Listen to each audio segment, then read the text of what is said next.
Meu povo, tá começando mais um programa Interação aqui na TVG. E como eu não tenho um bordão ainda, a gente começa desse jeito mesmo. Mas quero deixar claro aqui a honra que é pra mim dar continuidade ao trabalho do Católicos VIP aqui no programa, evangelizando da forma jovem como sempre fizemos. E eu só tenho a agradecer por isso ao nosso bom Deus e à Nossa Senhora, mas não podendo esquecer do grupo Adalto Twin que nos deu essa oportunidade. Ai!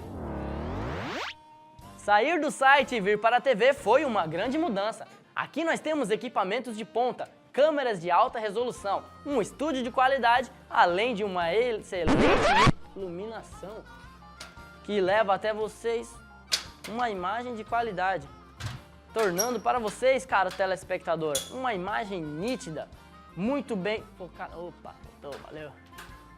Show! Obrigado. Ele sai quebrando tudo. Temos aqui ainda uma equipe muito profissional, antenada a tudo o que acontece, transformando vocês... Pera aí, tô falando a fala aqui. Uma equipe profissional e preparada, se antecipando a tudo... Não, eu sou homem. Não. Preparada a tudo o que acontece, porque o apoio não vem só do alto escalão, mas até do mais humilde, né? Além disso, estamos em contato com todo o Brasil. Tomara que tenha sujado. Com todo o Brasil. Eu posso aqui, por exemplo, chamar links de qualquer lugar do nosso país. Eu posso, por exemplo, vem Rio de Janeiro!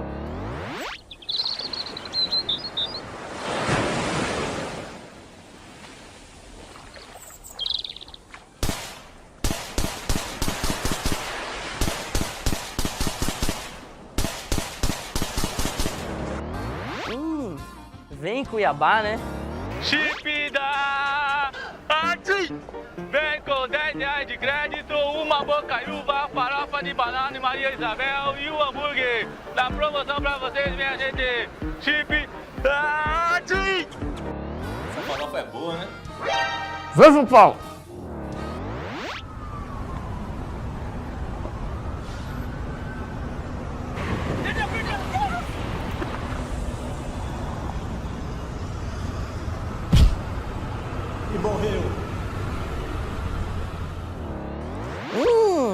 Parece que o crime realmente não compensa, hein? Sai daqui. E nós também estamos não só no Brasil, mas internacional. Vem Nova York!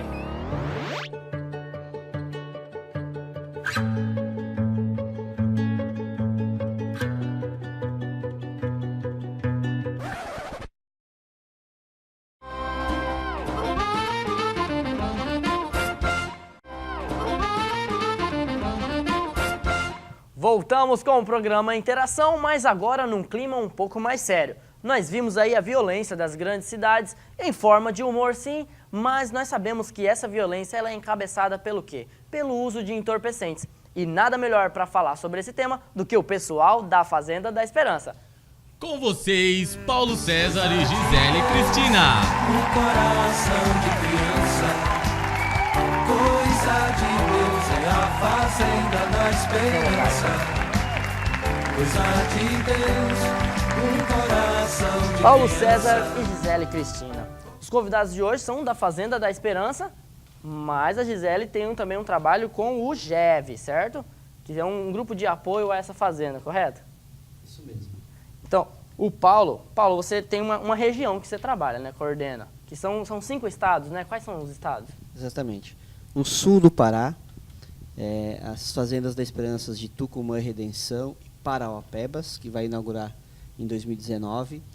Todo o estado de Tocantins, as Fazendas da Esperança de Dianópolis, Palmas, Lajeado e Porto Nacional. Goiás, as Fazendas da Esperança de Aurilândia e Goiânia. E aqui no Mato Grosso, Poconé e Alta Floresta. E também sul da Bahia, em Luiz Eduardo Magalhães. É uma região bem grande que você já trabalha, né? Muito extensa. E a fazenda, ela está em todas as regiões do Brasil, todos os estados e em muitos países também, né?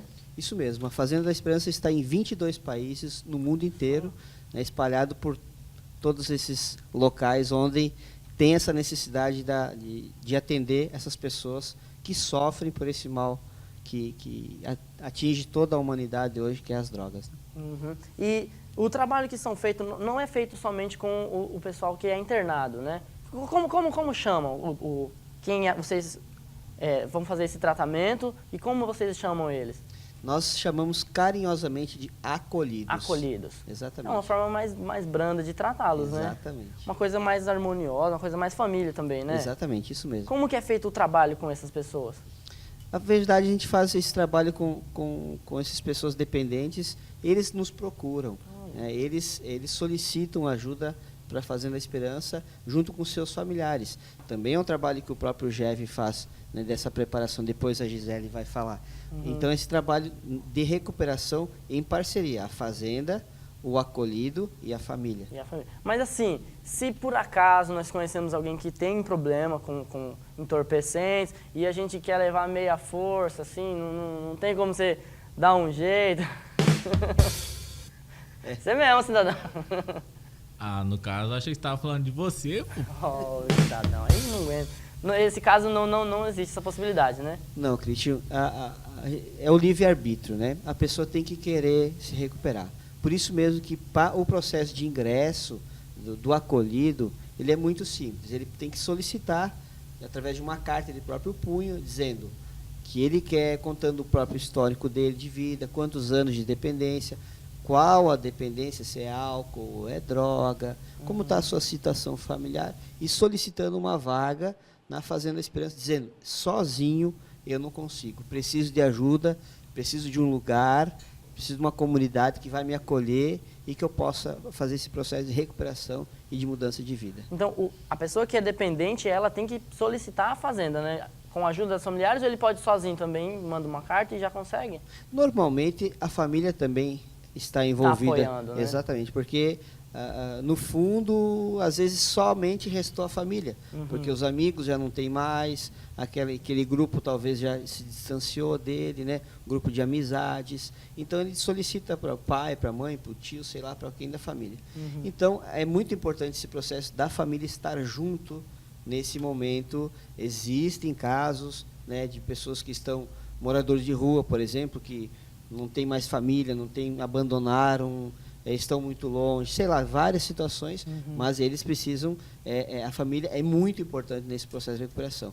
Se não for a família, sempre tem um grupo como o Grupo Esperança Viva, que pode dar esse apoio, alguém lá na comunidade que pode auxiliar essa pessoa a ingressar na Fazenda. Ela manda a carta para nós e a gente responde com uma carta-resposta, onde ele vai precisar fazer alguns exames, se preparar um pouquinho para ingressar. Esse já é um trabalho pedagógico de recuperação. Ele já vai trazer uma preparação já prévia antes de ingressar na comunidade. Porque muitas vezes o cara acabou a droga, passou aquela noitada, entrou naquela deprê e tal, não, eu quero agora.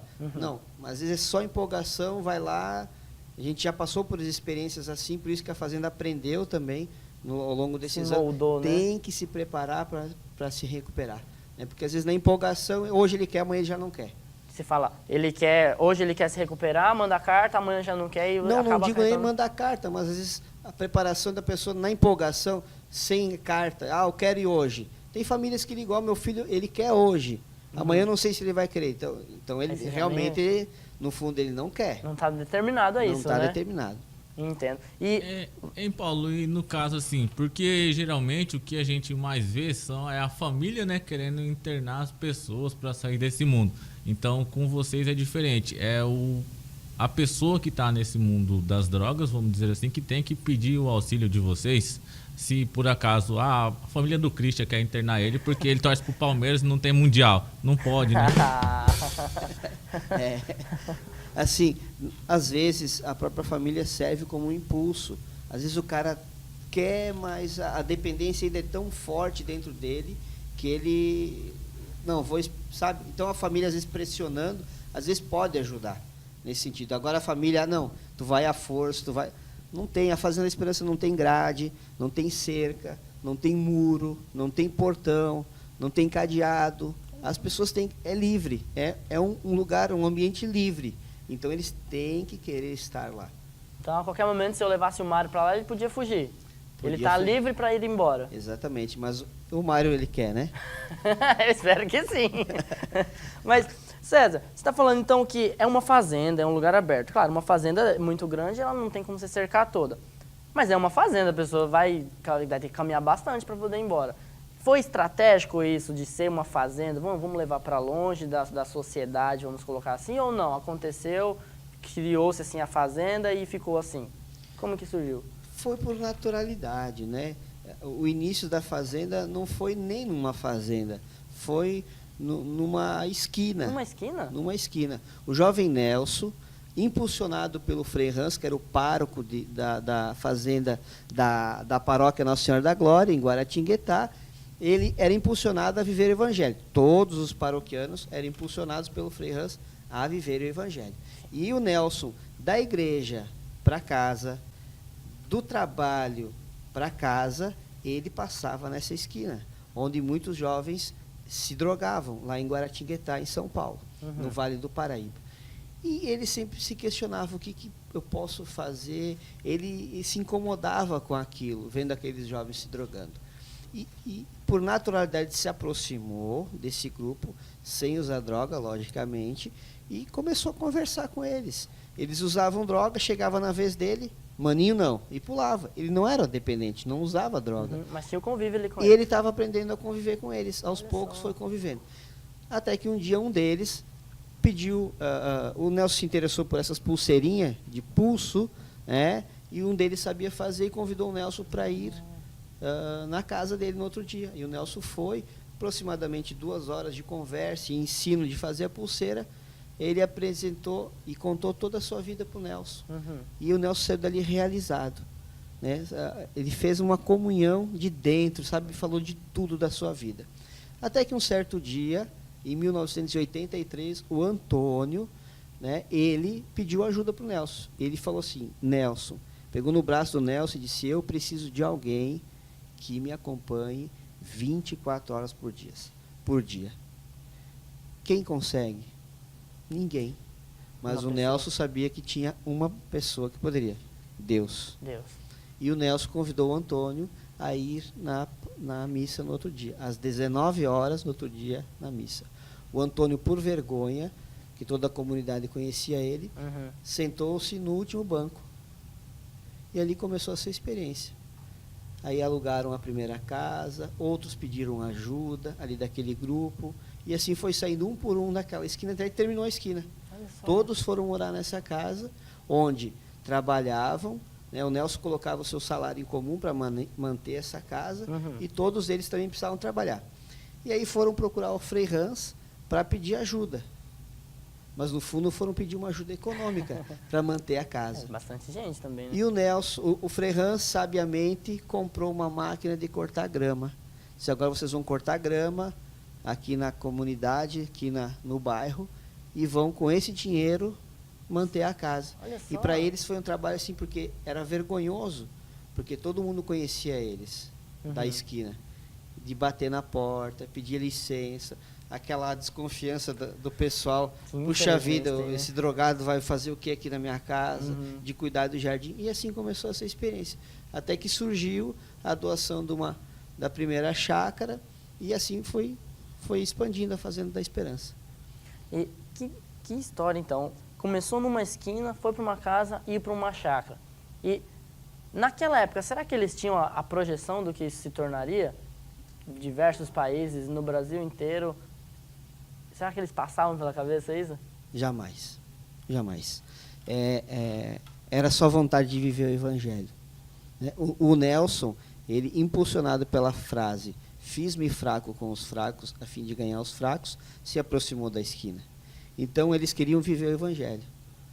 Né? No início tinha a obra social também, que cuidava daquelas pessoas doentes, com ferida, moradores de rua, e tudo foi se juntando. E começou assim essa experiência. Fruto da vivência do Evangelho. Não foi algo planejado. Por nós, não. Mas por Deus, sim. Por Deus, com certeza, né? Deus tem planos maravilhosos pra gente, né? Exatamente. E a Gisele, você tem o GEV, Grupo de Esperança Viva. Isso. O grupo, ele é para acompanhar as famílias durante a internação do acolhido, né? Isso mesmo. O Grupo Esperança Viva, ele é um braço da Fazenda aqui na comunidade. E é onde ele faz? Ele acolhe as pessoas que retornam, né? Que eles são chamados de ex de Esperança Viva. Porque todos aqueles que passam pela Fazenda, né? ganhamos esse título lindo de ex de Esperança Viva, onde ele pode estar levando também um pouquinho dessa esperança, né? O GEV, o papel do GEV aqui na comunidade é também de estar junto com as famílias, né? De todas as pessoas que tiverem interesse de conhecer, né? O que é um pouquinho essa espiritualidade dentro da fazenda, né? E também nós colocamos em prática tudo que a gente aprendeu dentro da fazenda, né? Porque dentro da fazenda ela tem um tripé, a fazenda. Ela tem a espiritualidade, o trabalho, a convivência. E aonde a gente consegue colocar em prática aqui fora. No caso, Gisele, esse grupo é assim um acompanhamento pós-fazenda que vocês fazem, assim, para a pessoa não sair daqui e ficar desamparada, cair, der um desânimo, né? Acredito às vezes, porque muitas das vezes nem a família, né, quer mais ajudar essas pessoas aí. Então vocês têm esse grupo para acompanhar, né, dar um amparo para que ela continue firme naquele caminho, né, por um tempo a mais. Na verdade, assim, ele acaba se tornando, né, um encontro também, né, onde todos os ex eles se encontram, posso estar fazendo a troca de experiências, né? Isso que o Paulo colocou, que o Nelson viveu, né, com o Antônio, foi assim uma das primeiras experiências, né, que eles tiveram uma troca de experiência, né, uma comunhão de almas. E isso é muito importante, né? Então a vivência dessa troca de experiência acaba sendo uma rotina para quem vive dentro da fazenda. E o primeiro impacto quando vem para o mundo, né, quando vem para a comunidade, é a falta desse encontro, né, de alguém que possa estar sentando, conversando, né, e até mesmo trocar as experiências que são praticadas, né? E nós vamos para o nosso intervalo e já vamos saber mais sobre a vida da Cristina e do Paulo e saber como eles se recuperaram desse mal. Voltamos já!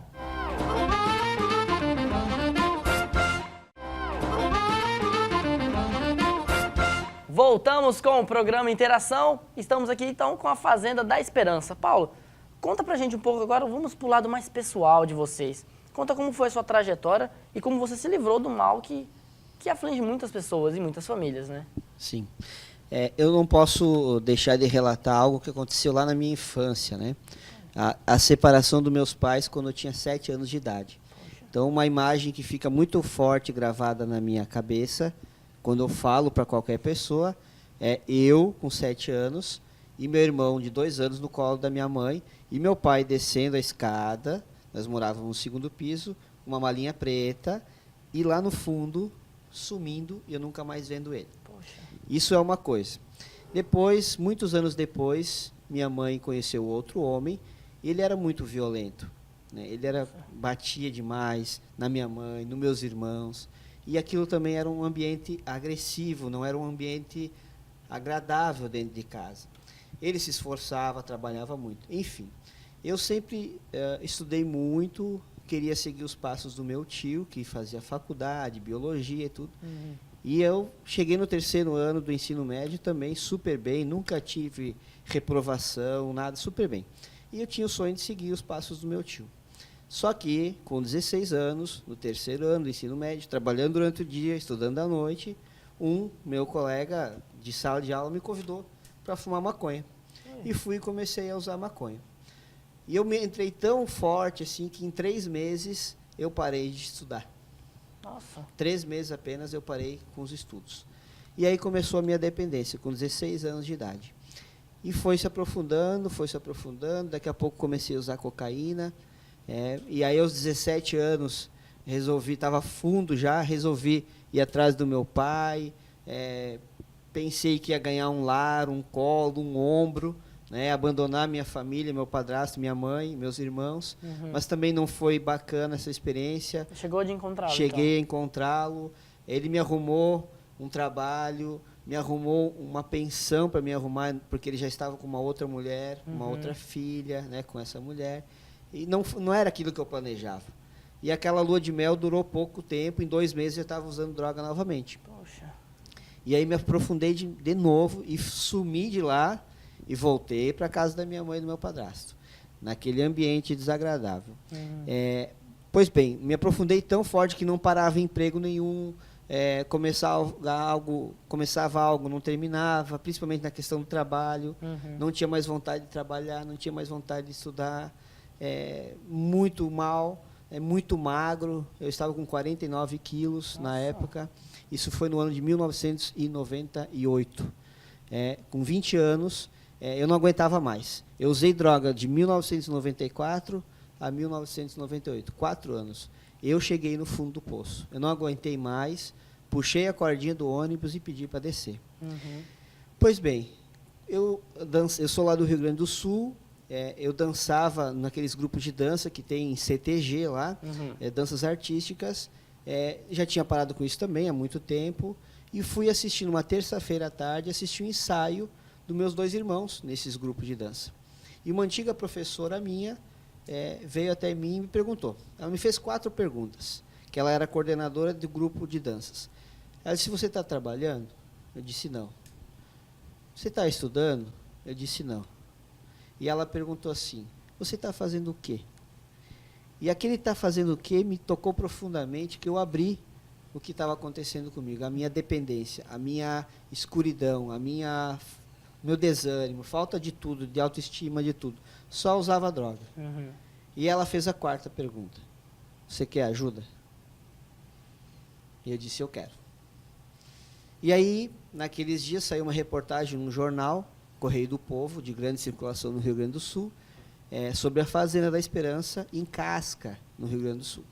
Também eu descobri um colega meu, da mesma idade, que a gente se criou junto, jogávamos futebol junto, íamos na catequese juntos, só escola, porque ele era de um nível social melhor do que o meu, e estudava em escola particular, aquela coisa, e também na época de dependência, ele tinha a turma dele e eu a minha. E eu descobri que ele tinha saído de uma clínica. E aí entrou o Joel, que eu não sei nem como foi parar nessa história junto com essa minha ex-professora, Yolanda, e o Joel me levou nesse rapaz, o Leandrinho, e eu fiquei 1 hora conversando com o Leandrinho, e eu conheci o Leandrinho. Ele era uma pessoa agitada, era sabe, extremamente imperativo e tal. E ele me transmitiu paz. Olha só. Coisa que eu nunca tinha visto no Leandrinho, me transmitiu paz. E aí, depois ele falando que tinha ido para a Fazenda da Esperança. Quando eu saí de lá, eu disse para o Joel: se você quer me ajudar, eu quero ir para a Fazenda da Esperança. Se você quer me ajudar a me tirar das drogas, eu só aceito ir para a Fazenda. Nem sabia o que era, exatamente. Não sabia de nada. Escrevi minha carta, em 1 semana retornou a carta com a relação de exames que precisa fazer, a preparação, material de higiene, roupa, essas coisas. E aí, em pouco tempo, no dia 27 de junho de 1998, eu ingressei na Fazenda Esperança, em Cara. Paulo, você falou que você foi usuário da maconha. Hoje em dia a gente maconha e cocaína. Cocaína, né? Então, no caso, hoje em dia a gente vê muitos jovens falam que tem o controle sobre esse tipo de droga, sobre a maconha é fraca, eu consigo controlar, eu paro quando eu quero, eu fumo quando eu quero. Isso é uma realidade? Como que funciona assim essa dependência para o corpo da gente, né? Porque a maior dificuldade é a gente mesmo, né? Que acostuma com aquilo. Qual que é a dificuldade que essas pessoas têm de sair, esse controle que elas acham que ela tem, né? Isso é uma bela desculpa. Não existe controle para nada. Não existe controle para o alcoolismo, não existe controle para maconha, não existe controle para cocaína, não existe controle para o crack. Ninguém consegue controlar, é uma dependência. Começa com festinhas, como eu comecei no intervalo de escola, mas não existe o controle. Ela começa gradualmente e vai aumentando gradativamente. Ela vai aumentando dia após dia. Quando você se vê, você está no fundo do poço e não tem mais solução. E aí você ou vai para uma comunidade passar pelo processo de recuperação, ou vai para uma cadeia, ou vai para baixo da terra. Não existe isso. Isso é só desculpa de dependente. Isso é desculpa de dependente. Porque a maconha é porta de entrada para outras drogas. O álcool é porta de entrada para outras drogas. E a Gisele, ela tem uma história similar também, né? Que venceu os entorpecentes, vamos colocar assim. Sim, também. Eu realmente tive o contato com a droga. Eu já não era uma adolescente, né? Eu já era um pouco mais velha. E realmente foi assim algo inicialmente por uma brincadeira, por experimentar, até mesmo pela curiosidade, né, de saber o que prendia tanto as pessoas, né? O que aquela droga prendia, o que ela tinha de bom. Eu conheci o meu esposo, que chama Kleberson, aos 13 anos, e logo iniciamos o namoro. Naquela época, dar um beijinho já era namoro, então a gente já estava namorando, né? A partir dos 14 anos eu estava. E Kleberson tinha 17 anos. E logo após a entrada dele no quartel, algum tempo depois, ele conheceu, né, a droga e começou a usar a droga. E eu fiquei alguns anos com o Kleberson vendo ele usar. E em algum momento assim eu sentia até muita raiva dele, porque ele usava droga, ele me deixava, não queria saber da família, né? Eu já estava grávida quando eu fiquei sabendo, né, do meu primeiro filho. E eu realmente criticava muito, achava assim que ele era fraco, que ele não queria parar, né? E um dia eu queria experimentar e saber o que prendia tanto ele, né? E realmente eu não aconselho a ninguém fazer essa experiência, né?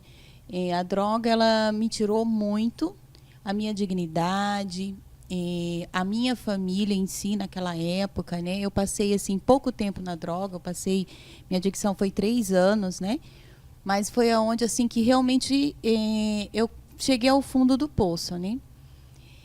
E eu já tinha os meus filhos, e no momento, à noite, eu deixava eles dormindo no quarto deles, eu sempre ligava a Canção Nova, né? E antes de dormir, eu ia dar uma olhadinha neles para ver como eles estavam, e na Canção Nova estava passando um programa. O Dunga estava falando, e eu estava muito assim, já não estava mais aguentando aquela vida, né? De viver com aquela dependência. E ele falou uma palavra muito forte para mim. Assim, eu peguei para mim, né? Uhum.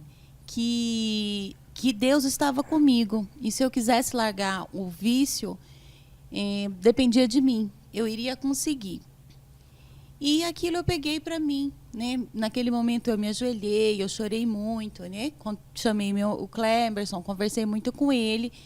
E logo em seguida, minha mãe, que não sabia que eu era dependente, né, que eu usava droga até então, por algum motivo, eu acredito que foi tudo providências de Deus, alguém contou para ela, e ela me ligou e disse: minha filha, eu estou sabendo, e eu quero só te fazer uma pergunta. Você quer ir para a Fazenda Esperança? E eu já conhecia a Fazenda Esperança, e logo em seguida disse o sim.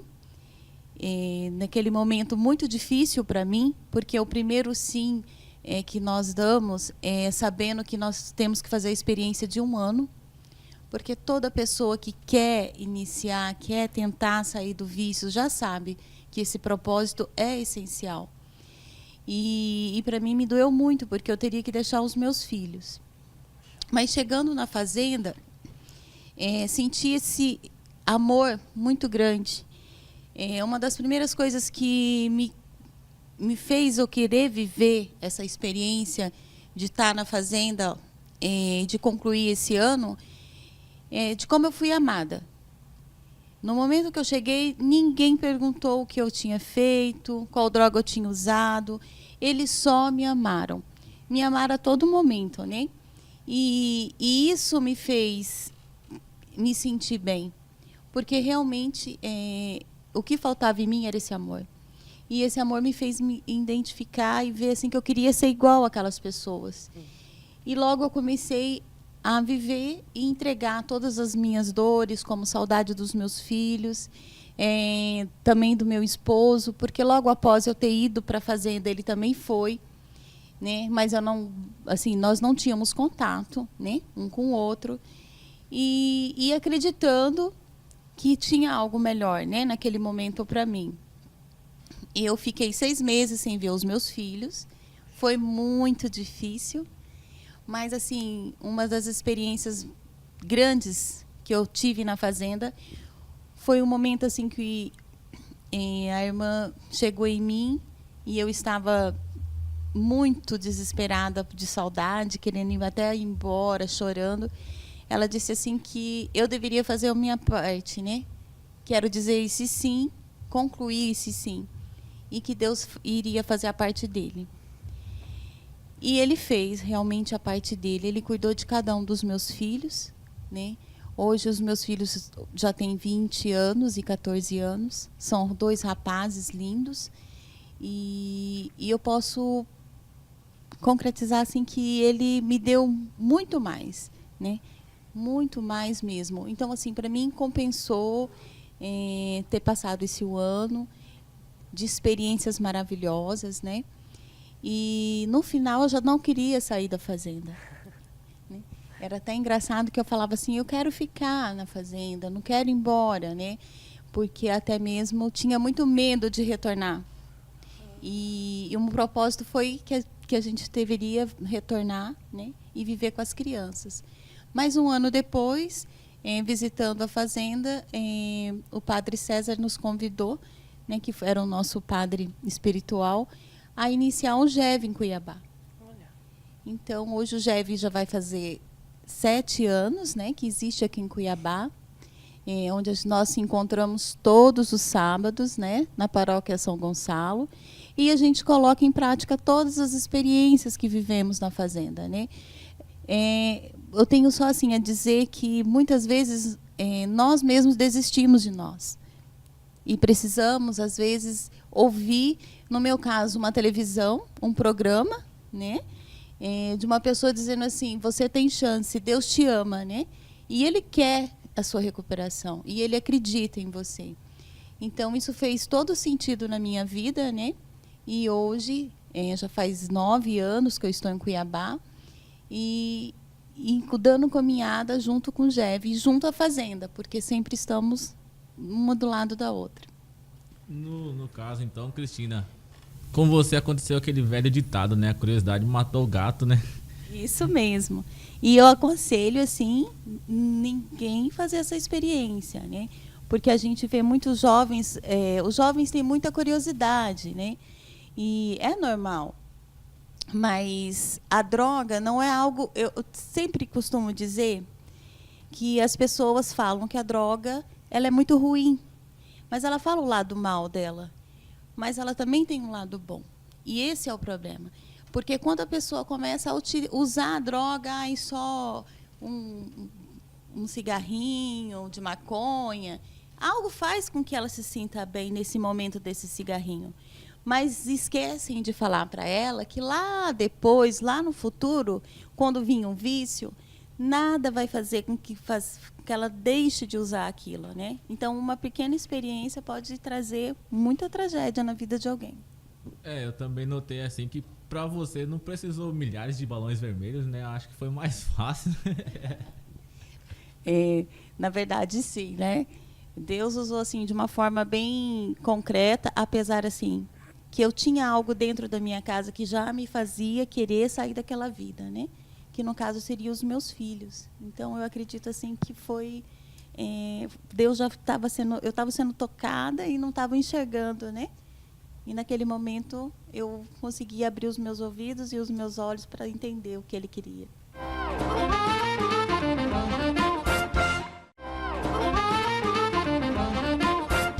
Então vamos voltar agora a falar um pouco da fazenda. Eu quero entender assim, o acolhido está na casa. Como que é lá? Na casa não, na fazenda, né? Como que acontece lá? Eles têm atividades, ele tem trabalho, tem muita oração. Como que funciona lá? Certo, Cristian. Eles, na verdade, todos os dependentes vêm de uma vida extremamente desregrada, sem horário para nada, né? Na fazenda a gente tem essa metodologia dos horários. Horário para comer, horário para dormir, horário para realizar as atividades de produção para autossustentação, horário de lazer, horário para oração, tudo tem horário. Eles têm uma rotina lá, né? Exatamente, tem uma rotina programada já, tais horas. Claro que nem todos os dias são o mesmo, às vezes a oração do terço é de manhã, a Santa Missa no final da tarde, às vezes a Santa Missa é de manhã, a oração do terço à tarde. Existe toda uma programação para eles também se organizarem e também depois ter essa programação e organização pós-Fazenda da Esperança. Porque quando eles chegam, é difícil para eles, né? Mas como a Gisele mencionou, eles se sentem, a gente procura amar eles de tal ponto, não pergunta o que ele fez, quem ele era e tal, mas quer uma nova vida, nós vamos te apresentar aqui. Eles são bem acolhidos lá, Exatamente. né? Eu acho que essa coisa de perguntar o que fez, a pessoa acaba se sentindo mal com isso mesmo, às vezes retoma lembranças do passado ali, né? Exatamente. E um grande, como eu mesmo falei, um grande número de pessoas que chegam para o processo de recuperação chegam muito machucadas. Imagina. Chegam com muitos traumas de infância, de adolescência, de abandono de pai, de abandono de mãe, de exclusão social. Essa frase que parece que está impregnada assim na sociedade, de olhar um sujeito que está no mundo da dependência e falar assim: você não tem mais jeito. Puxa. Você não tem mais jeito. Então isso vai baixando a vontade. Então, já que eu não tenho mais jeito, eu vou me afundar mesmo, eu vou me arrebentar, vou arrebentar com os outros. E aí gera até essa violência que você mencionaste no início do programa, né? A gente vai taxando as pessoas, vai colocando nomes ou apelido nas pessoas pelos pecados das pessoas. A gente vai colocando: você é um ladrão, você é um bandido, você é um sem vergonha, você não vale nada, você não presta. Mesmo sem conhecer a pessoa. Sem conhecer a pessoa. Imagina se Deus chamasse nós pelos nossos pecados. Meu Deus. O que eu seria chamado, o que você seria chamado, né? o que nós seríamos chamados. Então, essa metodologia, esse mecanismo de amar incondicionalmente essas pessoas que chegam até nós para esse processo de recuperação. Uma vez a pessoa se sente amada, ela vai querer amar também. Com certeza. Onde tem amor, você espalha amor, né? E onde não há amor, coloca amor e encontrarás. Verdade? No caso, Paulo, pelo que assim que vocês estão falando assim da fazenda, ela é, vamos dizer assim, como se fosse um retiro, assim. Eu nunca vivenciei nada disso que vocês estão falando, mas eu já participei de muitos retiros, né? Só que assim, geralmente os retiros são 3 dias, aí você tá lá, aí você não quer voltar pra casa, quer continuar ali no retiro. Pô, aqui tá bom, eu tô rezando, tô dormindo, né? Tô comendo de graça ainda. Tá legal demais, só que a fazenda é 1 ano, né? Então é uma coisa bem maior. Então, pra sair, eu acho que às vezes até mais difícil do que entrar, né? Porque, pô, aqui tá muito bom. Então eu não quero sair pra ir pra um lugar que, pra mim, virou um lugar ruim, né? Vamos dizer assim, um mundo, né? Exatamente. É esse ambiente que precisamos criar, que precisamos propiciar para eles, um ambiente agradável, um ambiente com sentimento de pertença. Acolhedor, né? Um lugar acolhedor. Eles têm que se sentir família, porque se eles não se sentirem assim, eles vão voltar para o mundo. Eles vão voltar para o mundo. Tanto que o índice de recuperação da Fazenda Esperança é de 80%.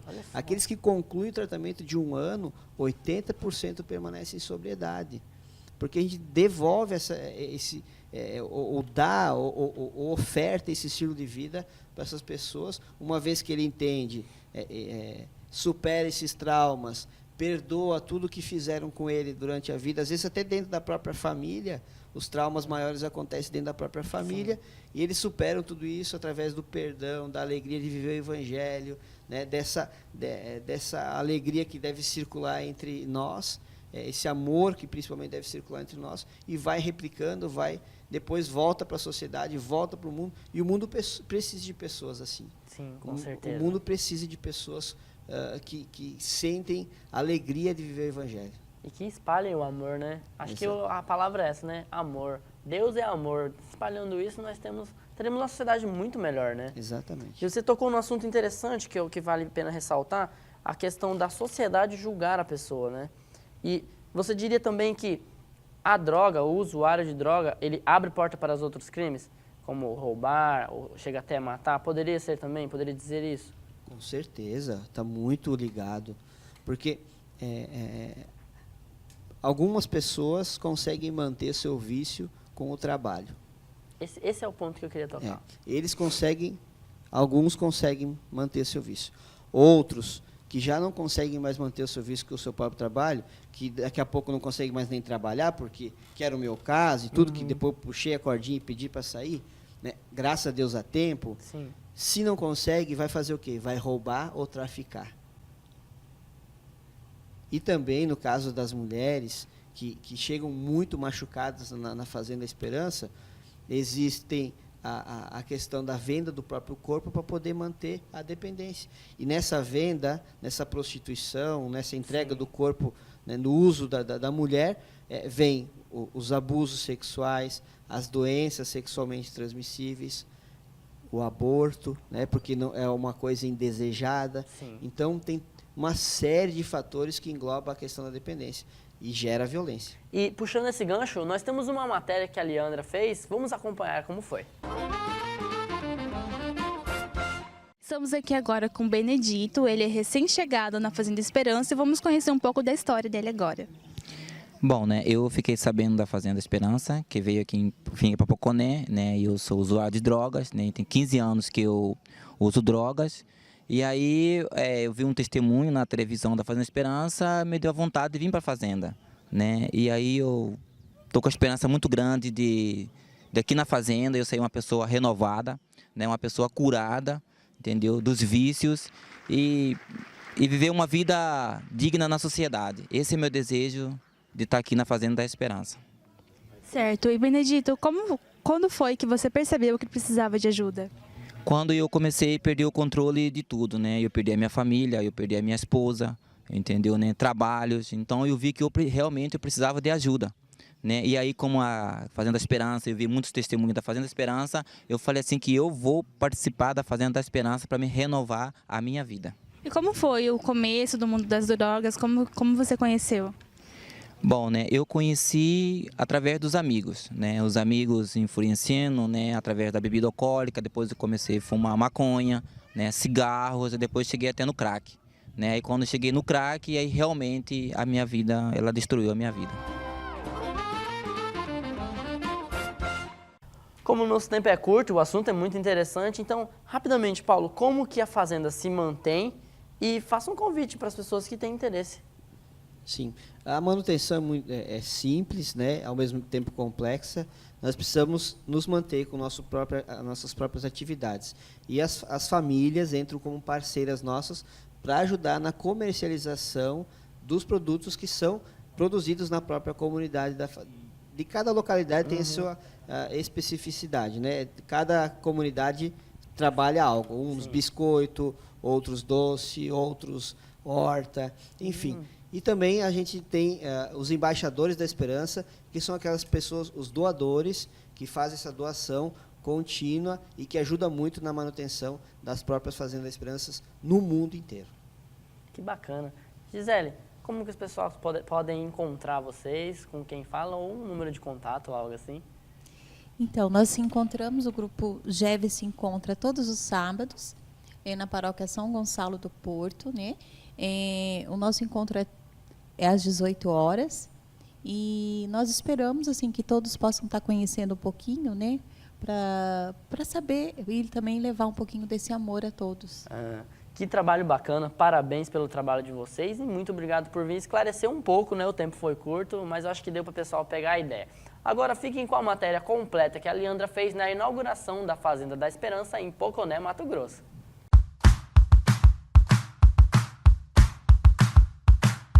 Com 35 anos de experiência na recuperação de dependentes químicos, a Fazenda da Esperança é a maior obra da América Latina. Ao todo, são 135 unidades espalhadas pelo mundo, 86 delas estão distribuídas no Brasil e hoje inaugura a primeira na região de Mato Grosso, localizada na capital do Pantanal.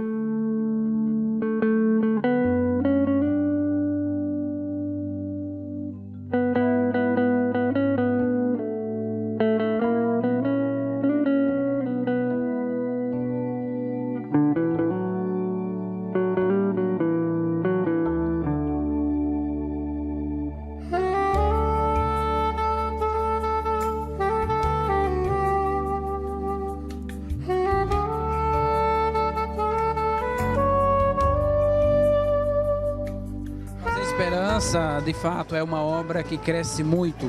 Hoje estamos em 22 países, né? São 90 unidades no Brasil e mais de 40 no exterior.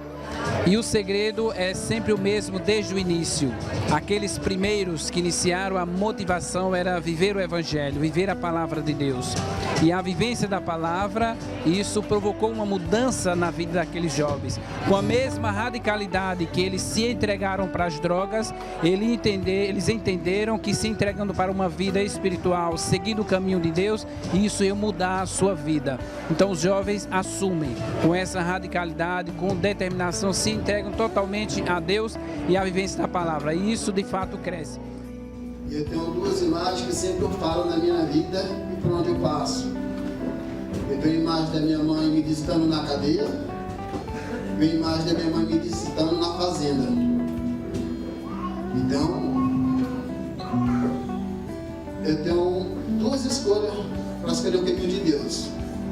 Uma é a razão de fazer as coisas certas, de escolher aquele caminho de fazer as coisas certas. E outra razão é que quando eu estou orando e quando eu vejo o irmão vencendo, eu escuto Deus falando no meu ouvido: a sua vida é aqui. Por mais que eu tenha dificuldade, por mais que nós tenhamos dificuldade, a gente escuta Jesus falando no nosso ouvido, no irmão, na oração, em cada gesto. Então, eu escuto isso, né? Na adoração, Deus falando para mim. Terminei meu ano, fui para casa, namorei, comprei minha moto, trabalhei, mas eu falava pro patrão: aqui não é meu lugar não, falta alguma coisa. E hoje, sou feliz aqui na fazenda.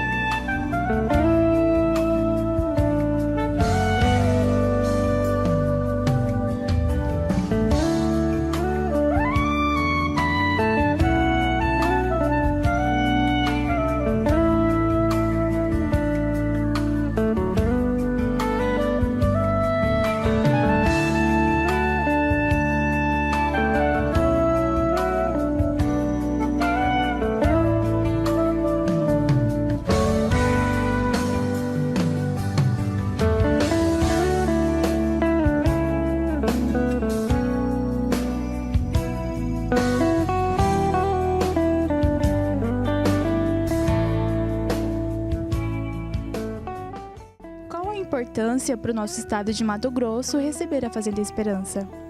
Bom dia. A importância é muito grande, porque a Fazenda Esperança Nossa Senhora das Graças vem para a cidade de Poconé para atender um apelo, não só da cidade, mas de toda a diocese de Cáceres e também a estender a todo o estado do Mato Grosso.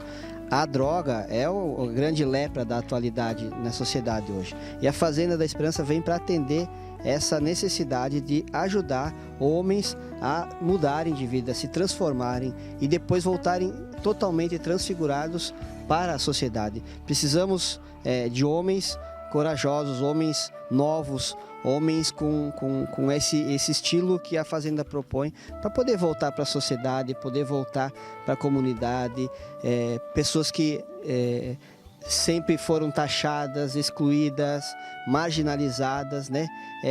Colocadas de lado na sociedade por causa da dependência. E a Fazenda Esperança surge aqui, vem para cá, para Poconé, para atender esse apelo.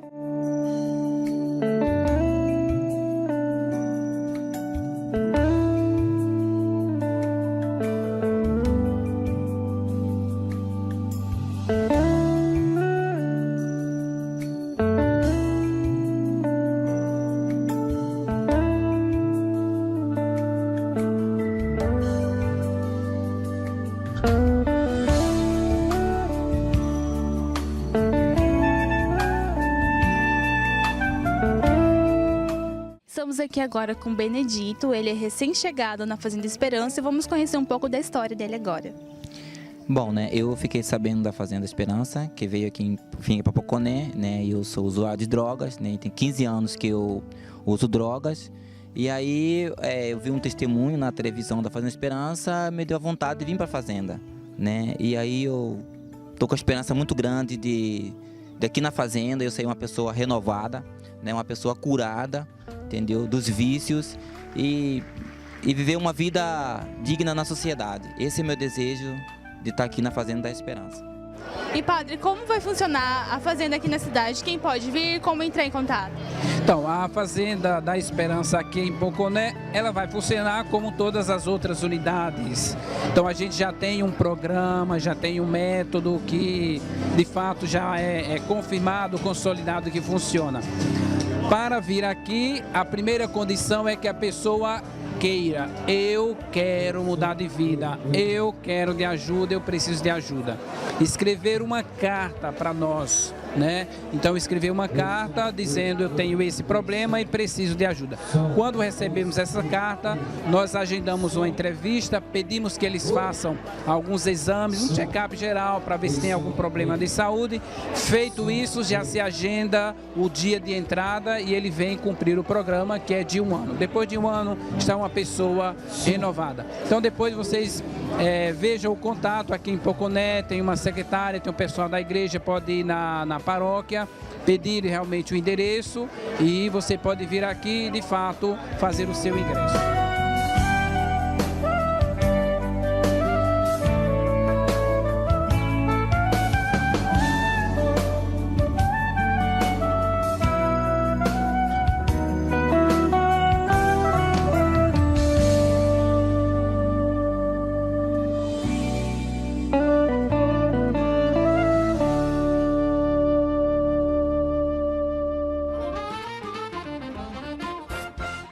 Que matéria bacana essa em Poconé, hein? Mas o programa chegou ao fim. Não se esqueça que você pode interagir conosco pelo WhatsApp 33646826. Parece um telefone fixo, mas é o nosso WhatsApp, hein? Então fiquem todos com Deus, o amor de Maria e até a próxima. Tchau!